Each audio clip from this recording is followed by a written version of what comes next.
1절의 말씀 뱀이 나옵니다. 그 뱀이 여자에게 묻고 말합니다. 요한계시록 12장 9절에 보면은 이는 사탄을 말씀하고 있습니다.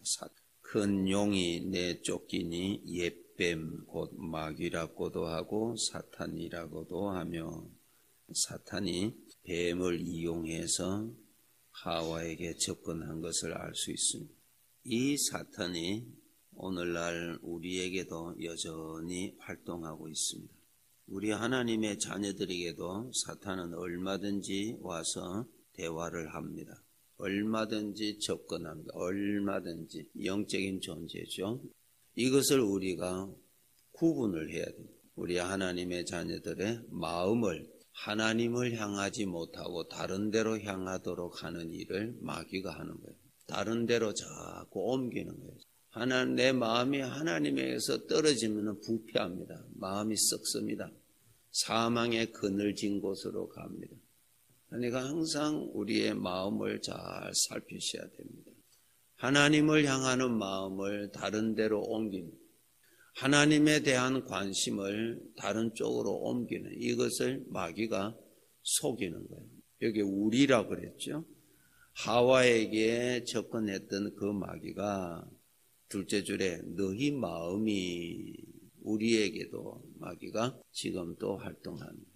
더러운 영, 이 거짓 영, 사람을 유혹하는 영, 또 사람들에게 충동을 일으키는 것, 오해를 자아내게 하는 것, 불안케 하는 것, 이게 전부 다 이 마귀가 와서 자꾸 충동질하는 것이. 마귀가 벌써 시몬의 아들 가룟 유다의 마음에 예수를 팔려는 생각을 넣었대. 그냥 모든 생각을 다 받아들이는, 그것은 완전히 이 성벽이 없는 것과 같습니다. 적이 마음대로 와서 훔쳐가고 파괴시키고 할 수 있는 사람입니다. 생각을 관리할 줄 모르는 사람은 신앙생활을 제대로 할 수 없습니다. 예수 그리스도를 영접해서 구원은 받았지만은 신앙생활을 할 수가 없습니다. 생각을 관리를 잘 하셔야 돼요. 생각.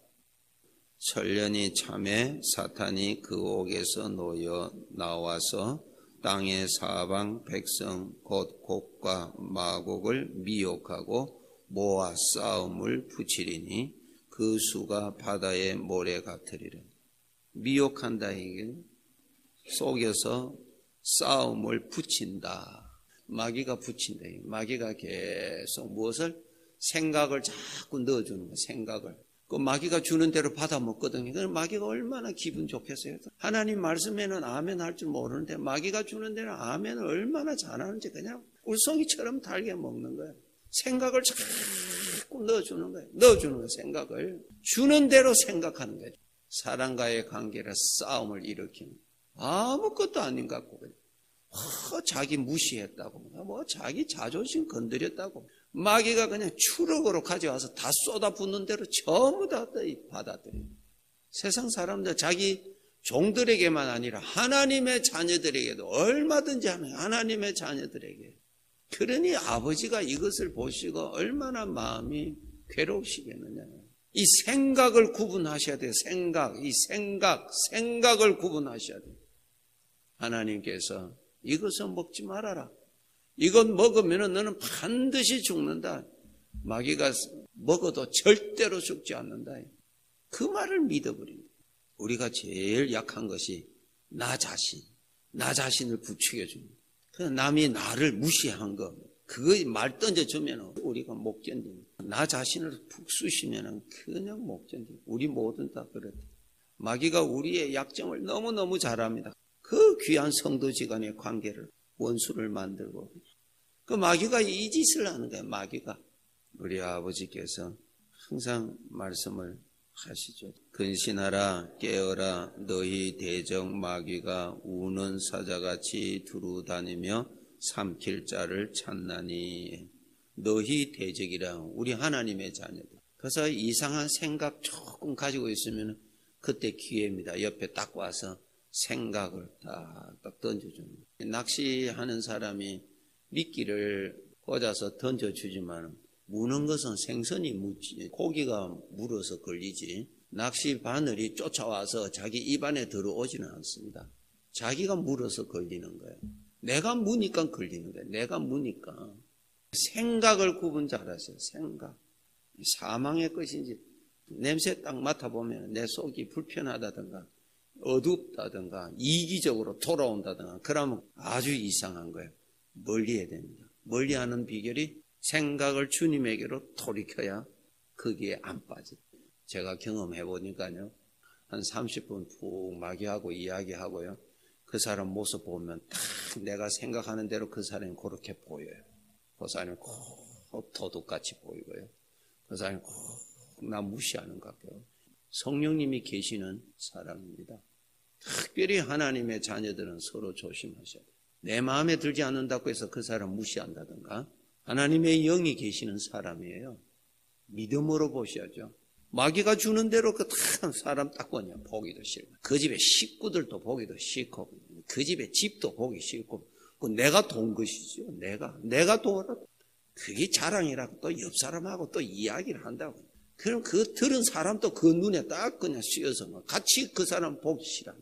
사랑은 못할지언정 미워하지는 않아야 될 거 아니에요. 마귀한테 씌운 거야. 마귀와 대화하면 그렇게 된단 말이야. 마귀와 대화를 하면 그렇게 돼. 그것이 마귀의 덫에 빠진 줄은 모른대. 그렇게 해서 기도해봐. 기도가 되는지 안 돼요. 내가 지금 성령님의 바르게 걸려 있는지, 내 마귀 덫에 걸려 있는지 기도해보면 안 돼요. 기도하면 내 성령의 감동이 내 안에서 거룩한 기쁨이 솟아나는지, 그냥 입만 맹성맹성한지, 심령이 말라서 그래요. 마귀와 대화하면 우리가 그렇게 되어버리는 거예요.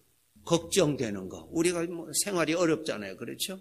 그 어려운 거, 내일에 대해서 걱정을 하죠. 걱정을 딱 할 때 마귀가 딱 와서 이야기하는 거예요. 걱정 더 하라고.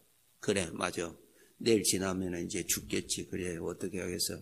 지금부터 이제 죽어가는 거예요. 걱정을 다 모아놓고 갖다 주는 대로 참 걱정을 다 소화하는 거예요. 그 마귀가 자꾸 주는 거예요. 그러니 내일을 생각하니까 살 의욕이 딱 없는 거예요. 마귀는 이제 더 심한 걸 딱 줘요. 아이고, 죽어버리자. 마귀가 해서 다 그 길로 가는 거예요. 그런데 하나님의 말씀을 딱 보시라고요. 하나님의 말씀을 보라고요. 마귀와 대화를 하지 말고 성령님과 대화를 하라고요. 성령님의 말씀을 들어보라고. 성령님 말씀하십니다. 내가 능력이 없느냐? 내가 너에게 언약을 얼마나 했느냐? 너의 머리털까지도 내가 신경 쓰고 있다는 내 말을 잊지 않았느냐? 내일 또 모레도 내 손에 다 있다. 하나님의 음성을 들어보라고. 하나님의 음성을 들어보라고. 하나님의 음성을 들어보라고. 하나님의 음성을 들으면 내 심령이 살아납니다. 하나님의 음성이 살아나면 소망이 살아납니다. 아무것도 없는 가운데서도 길을 여시는 하나님의 은혜가 펼쳐지십니다. 하나님이 계시는 하나님이 계신다. 하나님이. 홍해를 만날지라도 하나님이 계시면 하나님 속에는 계획이 다 있습니다. 아버지의 마음을 읽으실 줄 알아야 돼요. 환경을 읽는 대신에 하나님의 마음을 읽으라고. 하나님의 마음을 읽으라고. 그분 마음에는 나를 향한 생각이 얼마나 많은지, 나를 향한 사랑이 얼마나 많은지, 부족함이 없는 계획을 다 가지고 있습니다. 그분의 마음을 열어보면 그분은 나에 대해서 고민을 하지 않습니다. 그분은 모든 계획을 다 가지고 계십니다. 하나님 마음 안에는 이미 은혜가 예비되어 있습니다. 성경에 무엇입니까? 하나님의 은혜를 쌓아두셨다 그랬어요. 예비해 두셨다 그랬습니다. 출애굽한 이스라엘 백성들, 저희들의 환경에는 먹을 것도 없고 마실 것도 없고 살 곳도 없습니다. 그러나 데려가시는 하나님 마음 안에는 계획이 다 있습니다. 다 있습니다. 다 있습니다. 환경을 보는 대신에 하나님의 마음을 읽읍시다. 마귀는 하나님의 마음을 읽는 대신에 보이는 환경을 보고 낙심하게 하고 불안하게 하고 하나님에게로 더 마음이 돌아서도록 유혹합니다. 하나님의 마음을 읽어라. 하나님의 마음은 나의 안식처입니다.